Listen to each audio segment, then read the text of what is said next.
चुका है मजबूत विपक्ष और एनडीए की सरकार। यही चुना है देश की जनता ने और अपने अपने तरीके से हर कोई, चाहे जीत है या हार है, उसका जश्न मनाता दिखाई दिया, खुशी में दिखाई दिया। और इस बार का जो जनता का जनादेश था, उसने साफ संकेत दे दिए हैं कि सोच समझकर ही जनता अपना फैसला चुन लेती है, जनता अपनी सरकार चुनती है। यहाँ पर चाहे इंडिया गठबंधन हो या फिर एनडीए गठबंधन, दोनों को सोचने पर, विचार करने पर जनता ने यहाँ मजबूर जरूर किया है।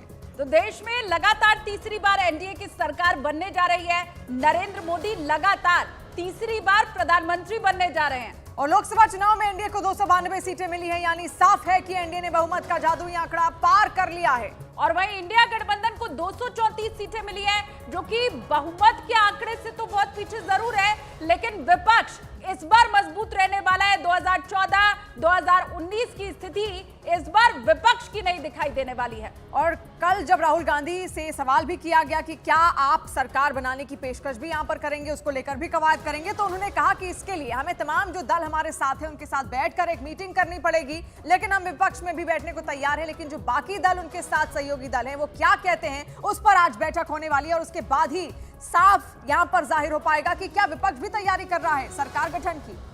और वहीं वाराणसी से लगातार तीसरी बार सांसद चुने जाने के बाद प्रधानमंत्री नरेंद्र मोदी ने काशी के लोगों का आभार जताया। उन्होंने ट्वीट में लिखा कि ये काशी के लाखों मतदाताओं के विश्वास की जीत है। काशी के मतदाताओं ने मुझे तीसरी बार चुना है। तो काशी से लगातार तीसरी बार यहां पर चुने गए हैं प्रधानमंत्री नरेंद्र मोदी। और वहीं दिल्ली में आज शाम एनडीए की बड़ी बैठक होने वाली है। शाम को 4 बजे प्रधानमंत्री आवास पर एनडीए की यह बड़ी बैठक होगी, जिसमें एनडीए के तमाम नेता शामिल होंगे। और खबर है कि एनडीए की मीटिंग में नरेंद्र मोदी के नेतृत्व में सरकार बनाने की औपचारिक घोषणा हो सकती है। सूत्रों का दावा यही है कि बीजेपी के वरिष्ठ नेताओं की इस बारे में अपने सहयोगी दलों से बात हो चुकी है और इस पर करीब सहमति भी बन चुकी है। एनडीए की बैठक में शामिल होने के लिए तमाम नेता आज दिल्ली पहुंचेंगे। चंद्रबाबू नायडू, नीतीश कुमार, पवन कल्याण, जीतन राम मांझी आज दिल्ली पहुंचने वाले हैं।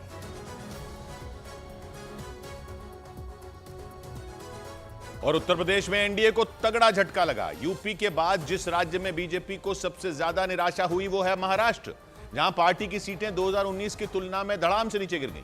यानी देश के दो बड़े राज्य जहां लोकसभा की सीटें सबसे ज्यादा हैं, वहां बीजेपी को नुकसान हो गया। क्योंकि केवल यूपी ही नहीं बल्कि महाराष्ट्र से भी बीजेपी के लिए बुरी खबर आई, क्योंकि बीजेपी की अगुवाई वाले जिस एनडीए गठबंधन ने 2019 में महाराष्ट्र की 48 में 41 सीटें जीत ली थीं, उसी एनडीए की सीटें 2024 में 20 से भी कम रह गईं। वो अलग बात है कि इस बार के चुनाव और 2019 के लोकसभा चुनाव में जमीन आसमान का अंतर था, क्योंकि 2019 में शिवसेना की तरह दो टुकड़े नहीं हुए थे और उद्धव ठाकरे महाराष्ट्र में बीजेपी के साथ थे। लेकिन मुख्यमंत्री पद के लिए दोनों पार्टियों में झगड़ा हुआ और उद्धव ने बीजेपी का साथ छोड़ दिया। इसके बाद शिवसेना टूट गई। शिंदे गुट की शिवसेना बीजेपी के साथ आ गई थी और उद्धव गुट की शिवसेना कांग्रेस के साथ चली गई थी। और यही कहानी एनसीपी में हुई थी। पार्टी में चाचा भतीजे का झगड़ा हो गया था और अजीत पवार का गुट बीजेपी के साथ और शरद पवार का गुट कांग्रेस के साथ चला गया था। यानी 2019 से 2024 के बीच महाराष्ट्र में पार्टियों की खूब तोड़फोड़ हुई और माना जा रहा है कि महाराष्ट्र के लोकसभा चुनाव पर इसका असर साफ साफ दिखा। 2024 के लोकसभा चुनाव में एनडीए को महाराष्ट्र की 48 लोकसभा सीटों में 19 सीटें ही मिली। इन सीटों में 13 सीटें बीजेपी ने, 5 सीटें शिंदे गुट वाली शिवसेना ने और 1 सीट अजीत पवार के गुट वाली एनसीपी ने जीती।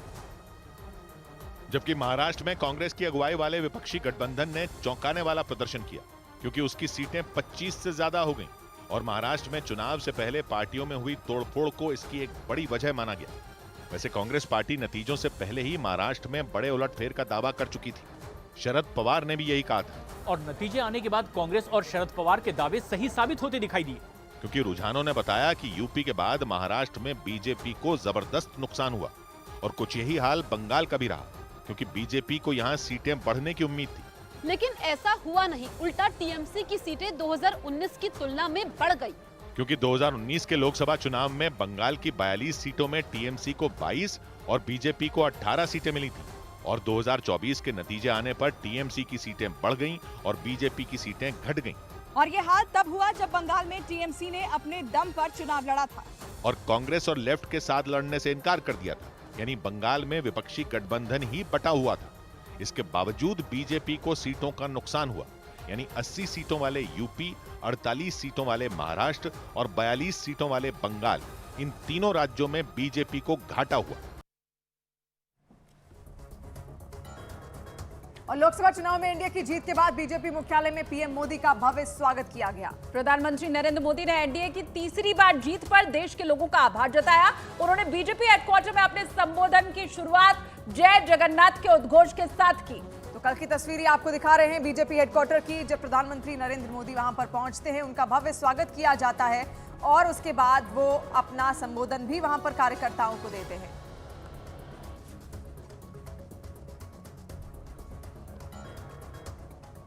और एनडीए की जीत के बाद पीएम मोदी ने करप्शन के खिलाफ नई लड़ाई का ऐलान किया। ये कहा कि देश नए फैसलों का नया अध्याय लिखेगा, ये मोदी की गारंटी है। देश बड़े फैसलों का एक नया अध्याय लिखेगा, ये मोदी की गारंटी है। एनडीए सरकार की प्रतिबद्धता हमेशा ही समाज के हर क्षेत्र और हर वर्ग के विकास की रही है। बीते 10 वर्षों में हमने 25 करोड़ लोगों को गरीबी से बाहर निकाला है और इसमें एक बड़ी संख्या एसटी, एसटी, ओबीसी की है। हम तब तक नहीं रुकेंगे जब तक गरीबी देश के अतीत का हिस्सा न हो जाए। पीएम मोदी ने साफ साफ कहा कि तीसरे टर्म में भ्रष्टाचार को जड़ से खत्म कर देंगे। 21वीं सदी के भारत को आगे बढ़ना है तो उसे करप्शन पर भी लगातार तेज प्रहार करना ही होगा। डिजिटल इंडिया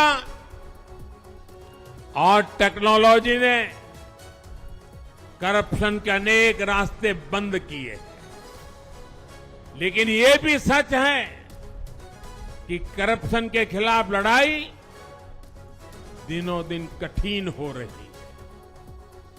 राजनीतिक स्वार्थ के लिए जब करप्शन का महिमा मंडन शुरू हो जाए और इसमें निर्लज्जता की सारी हदें पार हो जाए, तब करप्शन को बहुत ताकत मिल जाती है। इसलिए तीसरे कार्यकाल में एनडीए सरकार का बहुत ज्यादा जोर हर तरह के करप्शन को जड़ से उखाड़ फेंकने का होगा।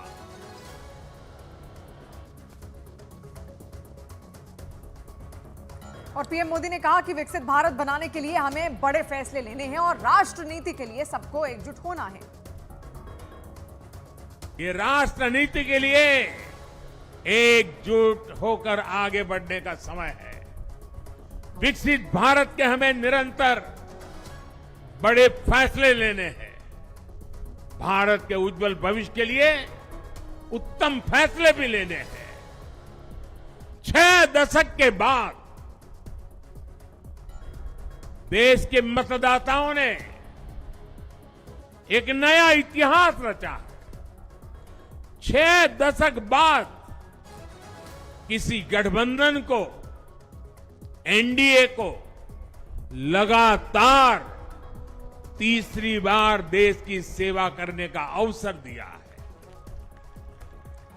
जनता जनार्दन के साथ विश्वास का ये अटूट रिश्ता, ये लोकतंत्र की बहुत बड़ी शक्ति है। आपका आशीर्वाद नए उत्साह, नए उमंग के साथ काम करने की हमारी ऊर्जा है। पीएम मोदी ने यह भी कहा कि आंध्र प्रदेश और बिहार में एनडीए ने शानदार प्रदर्शन किया है। आंध्र प्रदेश में चंद्रबाबू नायडू जी के नेतृत्व में एनडीए ने शानदार प्रदर्शन किया है। बिहार में नीतीश बाबू के नेतृत्व में भी एनडीए ने शानदार प्रदर्शन किया है। और ओडिशा में बीजेपी को मिली बम्पर जीत पर पीएम मोदी ने कहा कि यह पहली बार होगा जब महाप्रभु की धरती पर बीजेपी का सीएम होगा। भाजपा उड़ीसा में सरकार बनाने जा रही है और लोकसभा चुनाव में भी उड़ीसा ने बेहतरीन प्रदर्शन किया है। ये पहली बार होगा जब महाप्रभु जगन्नाथ की धरती पर बीजेपी का मुख्यमंत्री होगा। और जो नतीजे सामने आया उसके मुताबिक उपेंद्र कुशवाहा को 2,32,000 से ज्यादा वोट मिले। पवन सिंह ने करीब 2.5 लाख वोट हासिल किए, जबकि राजा राम सिंह को करीब 3.5 लाख वोट मिले। मतलब अगर पवन सिंह इस सीट से चुनाव नहीं लड़ते तो उपेंद्र कुशवाहा का जीतना तय था। क्योंकि चुनावी जानकार मानते हैं कि पवन सिंह की वजह से काराकाट लोकसभा सीट पर एनडीए के वोट बैंक में सेंध लग गई। हालांकि इसके बाद भी सीट पर उपेंद्र कुशवाहा का पलड़ा भारी माना जा रहा था, लेकिन जब नतीजे आए तो एनडीए औंधे मुंह गिर गया। मतलब ऐन वक्त पर पवन सिंह ने निर्दलीय एंट्री मारकर विपक्षी गठबंधन के उम्मीदवार राजा राम सिंह कुशवाहा की राह आसान कर दी। आंकड़ों के मुताबिक पवन सिंह को करीब 2.5 लाख और उपेंद्र कुशवाहा को 2,32,000 से ज्यादा वोट मिले, जबकि विपक्षी गठबंधन के प्रत्याशी को 3,43,000 से ज्यादा लोगों का समर्थन मिला। यानी अगर पवन सिंह और उपेंद्र कुशवाहा के वोट मिला दिए जाएं तो ये संख्या करीब 5 लाख पहुंच जाती है, जो विपक्षी गठबंधन के उम्मीदवार राजा राम सिंह के वोटों की संख्या से कहीं ज्यादा है। चुनावी जानकार मानते हैं कि अगर पवन सिंह चुनाव नहीं लड़ते तो उनका वोट एनडीए को ट्रांसफर हो सकता था, जो हुआ नहीं। मतलब निर्दलीय चुनाव लड़कर पवन सिंह ने काराकाट में एनडीए की हार तय कर दी। लेकिन बिहार की पूर्णिया लोकसभा सीट पर निर्दलीय उम्मीदवार राजेश रंजन उर्फ पप्पू यादव ने आरजेडी का न सिर्फ खेल खराब किया बल्कि वहां करीब 30,000 वोटों के अंतर से जीत भी दर्ज कर ली। मतलब अपनी जीत के साथ उन्होंने यह साबित कर दिया कि पूर्णिया लोकसभा सीट से उन्हें टिकट नहीं देने का फैसला विपक्षी गठबंधन के लिए कितना महंगा साबित हुआ। जबकि ये वही पप्पू यादव हैं जो विपक्षी गठबंधन से टिकट पाने के लिए लालू यादव और तेजस्वी यादव से गुहार लगाते फिर रहे थे। यहां तक कि पूर्णिया से विपक्षी गठबंधन का उम्मीदवार बनने के लिए उन्होंने अपनी पार्टी का कांग्रेस में विलय तक कर दिया था, लेकिन उनकी तमाम कोशिशों के बाद भी लालू यादव ने उन्हें टिकट नहीं दी थी, बल्कि उनकी जगह जेडीयू से आई बीमा भारती को चुनावी मैदान में उतार दिया था। लेकिन पप्पू यादव ने भी जिद ठान रखी थी कि वो चुनाव लड़ेंगे तो सिर्फ और सिर्फ पूर्णिया से। उन्होंने ऐसा किया भी और निर्दलीय चुनावी मैदान में उतर गए। हालांकि चुनावी जानकार मान रहे थे कि सीट पर पप्पू यादव कड़ी टक्कर देंगे, लेकिन जीत एनडीए की होगी। लेकिन पप्पू यादव ने सारे अनुमानों को गलत साबित करते हुए जेडीयू के उम्मीदवार संतोष कुमार को हरा दिया, जबकि आरजेडी की उम्मीदवार बीमा भारती उनके सामने टिक तक नहीं पाई। जीत के बाद पप्पू यादव ने सोशल मीडिया पर एक पोस्ट डालकर पूर्णिया की जनता को धन्यवाद भी दिया। मतलब पप्पू यादव ने पूर्णिया से निर्दलीय चुनाव जीतकर विपक्षी गठबंधन के सारे गुणागणित बिगाड़ दिए। और बड़ी खबर आपको बता दें, आज सुबह 11:30 बजे मोदी कैबिनेट की बैठक हो सकती है और इस बैठक में सभी कैबिनेट मंत्री शामिल रहने वाले हैं। और माना जा रहा है कि कैबिनेट मीटिंग के बाद प्रधानमंत्री नरेंद्र मोदी राष्ट्रपति द्रौपदी मुर्मू को इस्तीफा सौंप सकते हैं। और वहीं आज रात 8 बजे राष्ट्रपति भवन में विदाई डिनर का आयोजन भी किया जाएगा। नई सरकार के शपथ ग्रहण के लिए राष्ट्रपति भवन अब 9 जून तक बंद रहने वाला है। और लोकसभा चुनाव में महाराष्ट्र में एनडीए को बड़ा झटका लगा है। यहाँ एनडीए ने 17 सीटों पर जीत हासिल की है। बीजेपी को सिर्फ 9 सीटें मिली है। लोकसभा चुनावों में हुए खराब प्रदर्शन के बाद आज महाराष्ट्र बीजेपी के नेताओं की अब बैठक बुलाई गई है। ये बैठक मुंबई में बीजेपी के कार्यालय में होगी, जिसमें हार के कारणों पर चर्चा होगी।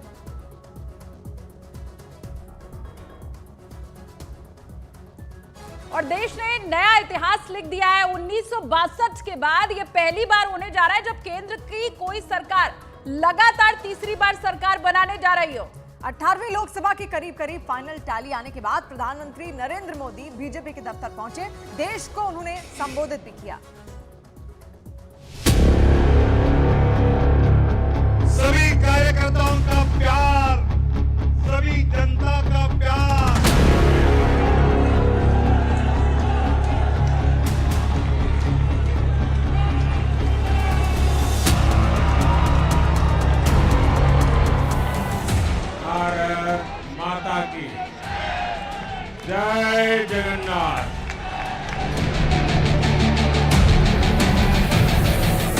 इस आशीर्वाद के लिए मैं सभी देशवासियों का ऋणी हूं।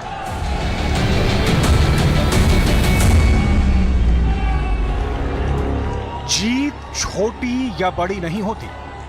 2014 में जिस ऊंचे मुकाम पर खड़े थे प्रधानमंत्री नरेंद्र मोदी, 2024 में भी वहीं खड़े हैं।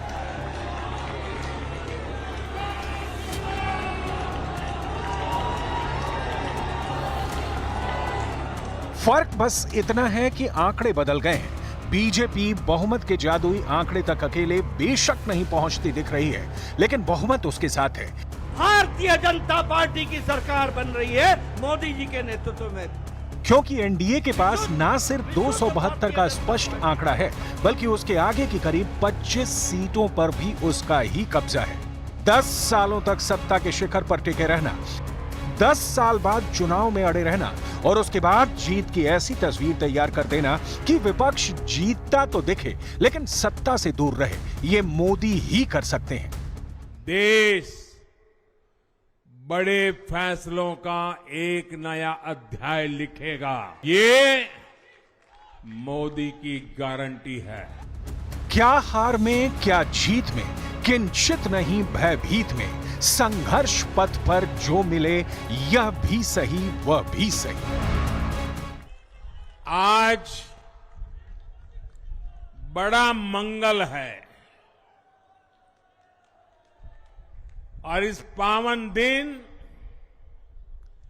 एनडीए की लगातार तीसरी बार सरकार बननी तय है।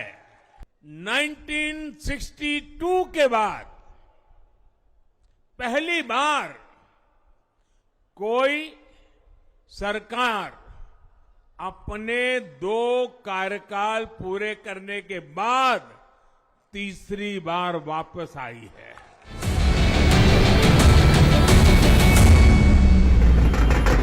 तस्वीरें आपकी स्क्रीन पर विपक्ष के हर दावे का खंडन कर रही हैं।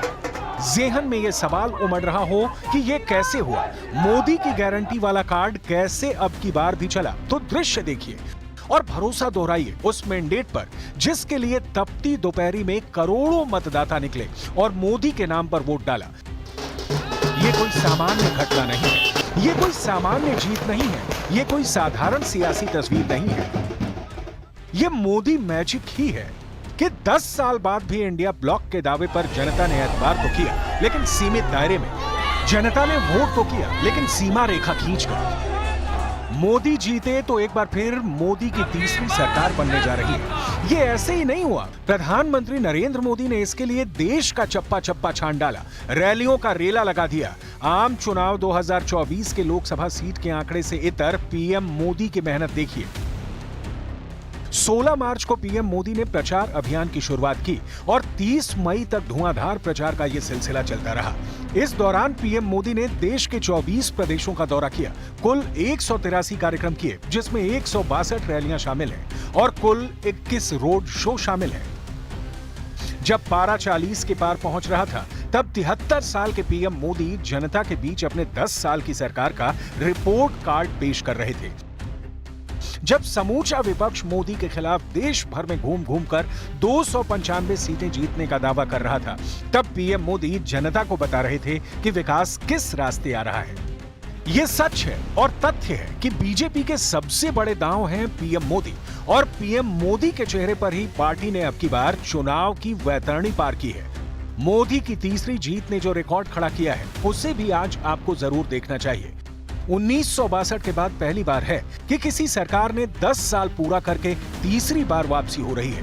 प्रधानमंत्री नरेंद्र मोदी पूर्व प्रधानमंत्री जवाहरलाल नेहरू के लगातार तीसरी बार सरकार बनाने की बराबरी करने जा रहे हैं। यानी देश में दूसरी बार होगा जब केंद्र में कोई सरकार हैट्रिक लगाएगी। यही नहीं, पीएम मोदी के नाम एक और नया रिकॉर्ड दर्ज हुआ है। नेहरू की तीसरी जीत का मार्जिन दूसरी जीत से कम था, जबकि बीजेपी का वोट प्रतिशत बरकरार है। गठबंधन की कुल सीटों से ज्यादा अकेले बीजेपी ने सीटें जीती हैं। 10 साल के बाद लगातार तीसरी बार जनता जनार्दन का प्यार उनका आशीर्वाद हमारा हौसला बढ़ाता है, हमारे संकल्प को नई मजबूती देता है, नई ऊर्जा देता है। हमारे विरोधी एकजुट होकर भी उतनी सीटें नहीं जीत पाए जितनी